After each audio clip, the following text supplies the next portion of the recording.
Welcome to the Panama Catalyst. My name is Dario Bonfanti, and I make these videos about Panama not because I hate my country. I make these videos about Panama because I love it and I want it to change.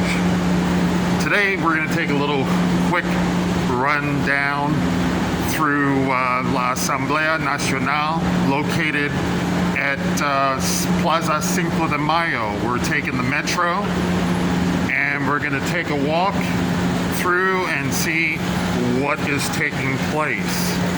Anyway, as you might have heard the last few days, we have had, well, it's been historic types of protests here in the city. Yesterday there was a protest up on the Centennial Bridge.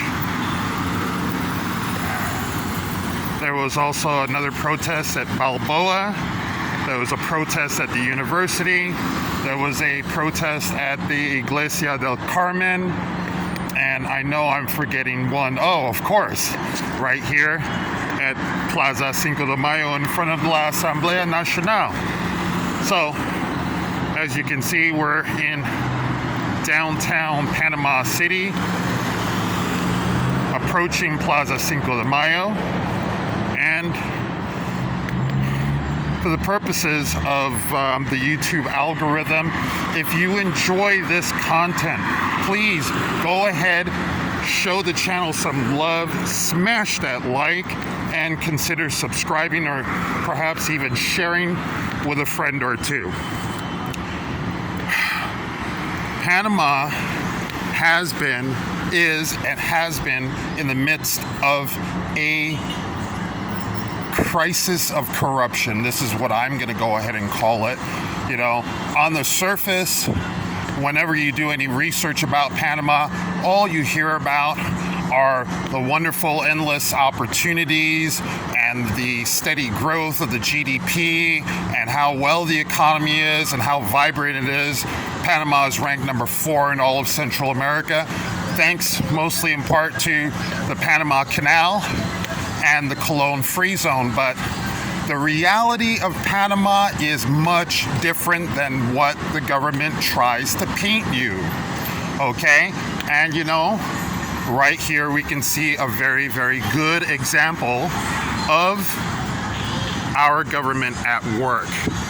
Here we're standing in front of Alcaldía de Panama Centro de Servicios Múltiples Juan Ramón Pol.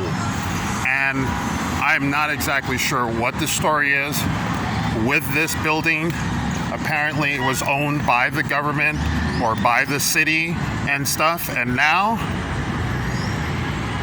it is an abandoned wreck with garbage piled up out front, and I'm sure there's people living inside there, so we don't want to talk too loud and get their attention.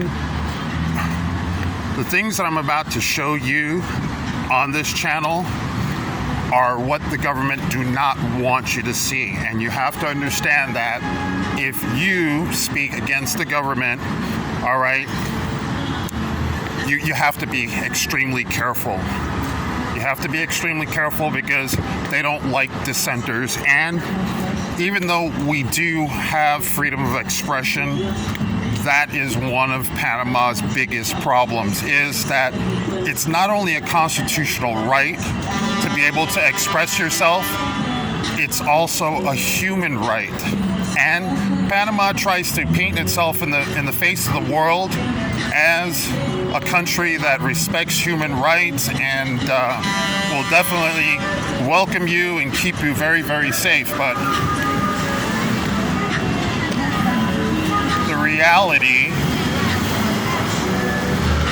of Panama is that most of the economic fortune, gains, revenues, and whatnot do not transcend to the people that live and work on the streets. We are right now crossing the street into Plaza de Cinco de Mayo proper. just behind those trees over there, just behind the statue of Gandhi, is La Asamblea Nacional, where all of the diputados are deputies who are kind of like senators here in Panama. They are the legislators that make the laws and stuff. We have representantes, which are representatives, and we have diputados, which are kind of like senators. But the reality is, here in Panama, a diputado makes $420,000 per hour. That's right, $420,000. And many of them really do not introduce any legislation that's really worth it for the people. The people are saying, what are you doing? They've come out with some really, really dumb laws. Obviously, some good laws and stuff, they can't all be bad, but the majority of them, they really just don't benefit the people, and they benefit themselves. In addition to a $420,000 a year salary, they also get expense budgets, they also get cars provided by the state, they also get medical insurance, all of the stuff that you and I would earn our living or our salary, and then we would have to, of course, pay for our insurance, pay for our food, pay for our medical care and whatnot. A car, of course, insurance and gasoline, and all of that is being provided for them. And the people are like, are you kidding? Can you really do this? So right now we are right here basically where the protesters were yesterday,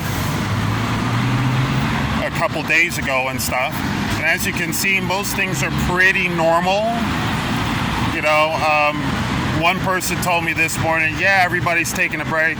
It is payday weekend here. This is Quincena on the 15th and the 30th of the month, every month. This is when all of the public employees, or most employees for that matter, go ahead and get paid. So there's a lot of people out in the streets, as you can well see, obviously shopping, out for stuff, picking up essential items for the house and whatnot. But you know what? We are probably going to see more protests coming this Monday. Now, if you look across the street, and I'm wondering if I can zoom in there a little bit, which I cannot, unfortunately, with this camera phone that I'm running right now, video. If you look clear across the street, you can see the barricades that the police have erected to keep protesters from accessing the main building of La Asamblea Nacional, which is right now the building right in the center of your screen, across there. And anytime there's any protest in Panama, this is the epicenter. This is where the protests seem to be the strongest, the loudest. This is where they will burn tires and engage in all of those type of protest activities and whatnot. And on the other side, obviously on the other side of those barricades, you'll have the Policía Nacional, who will be there trying to keep peace and order. But that is extremely difficult. It is extremely difficult because there is so much systemic corruption throughout the government. The justice system does not work. All right, for instance, the health system, the public health system right now is broken. There are actually clinics and places that you cannot get access to certain medications, and nurses and doctors that are not being paid properly for their work. And so this is obviously a big problem. We've also seen the teachers union, all of the teachers have come out in protest of the government, because the government has just continued slashing the budgets of the schools, slashing the budgets for the hospitals, slashing the budgets for all of the clinics, slashing across the board, slashing everything that they could in order to pocket that money or, put it in the hands of their donors. They'll do stuff like in the midst of the pandemic when people were really, really suffering and were locked down and weren't able to work. The government had awarded a contract to obviously one of their friends to go ahead and fix the street lights. And you know what? As I look around here, you know what? These street lights don't look all that great. So it's like, where did that money go? This is just an example of the corruption that takes place and whatnot. The justice system is broken. The health system is broken. The public sentiment right now is starting to shift. When I first came here to Panama, and this is my country, I came back in 2008, there was more or less an attitude of tranquilo, everything is okay, God will provide and whatnot. But over the years, it has been realized that the government is engaging in even higher levels. I mean, they've just gotten even more brazen, more and more brazen, more and more greedy, slashing more and more from the budgets that really affect the people, programs like Pan Deportes, the Diputado Robinson is his name, from Bocas del Toro, was accused and then actually admitted to embezzling $7 million and then offered to pay it back. And to this day, he has never been punished for his corruption or his embezzlement. As a matter of fact, after the scandal broke out, there was, quite an intense reaction from the public and whatnot. He actually became the president of the PRD party, or was it the president of La Asamblea Nacional? I'll have to go ahead and double check. If any of you viewers know exactly the history regarding Benicio Robinson, go ahead and throw a comment down below and stuff. We want to start a dialogue. We want people to know the truth here in Panama.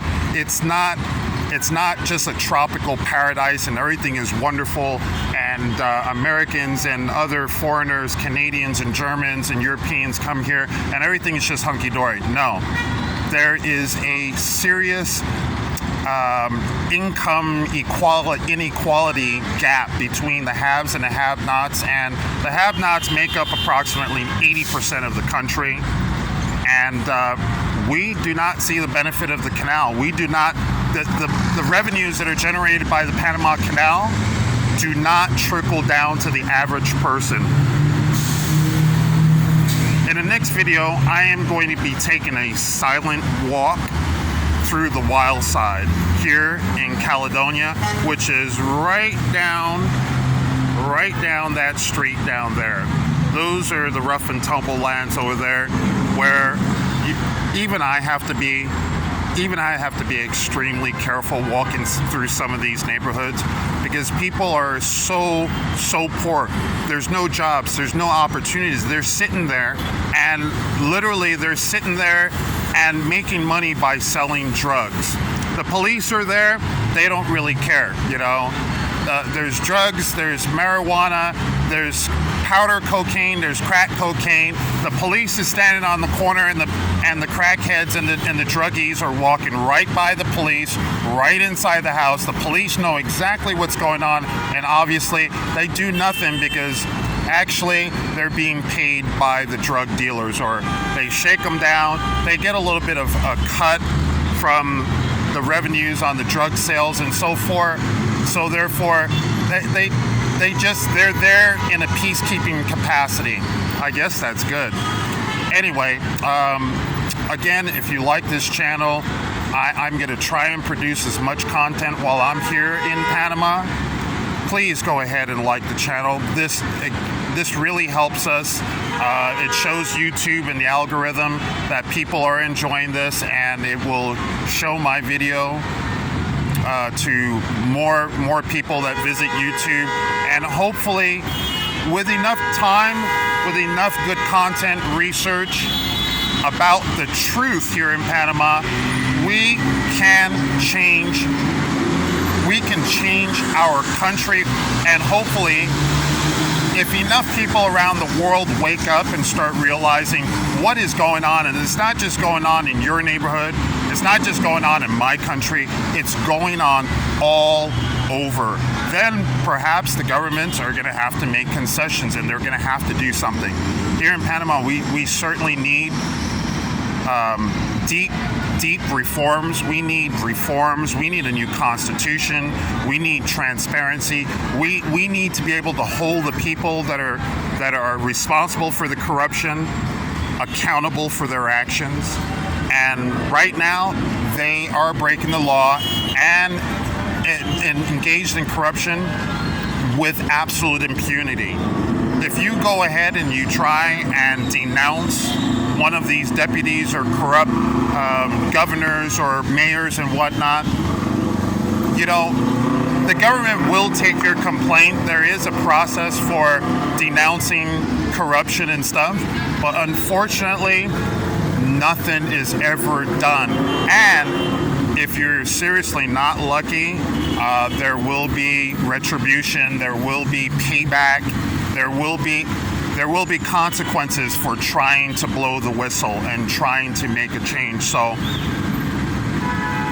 the way it is, we have absolutely no control over our government, and that's exactly what we want. We want a fairer distribution of the wealth of the nation. We want a fairer distribution of the revenues that come from the free zone, the canal. We want the ability to. We want access to affordable health care. And a lot of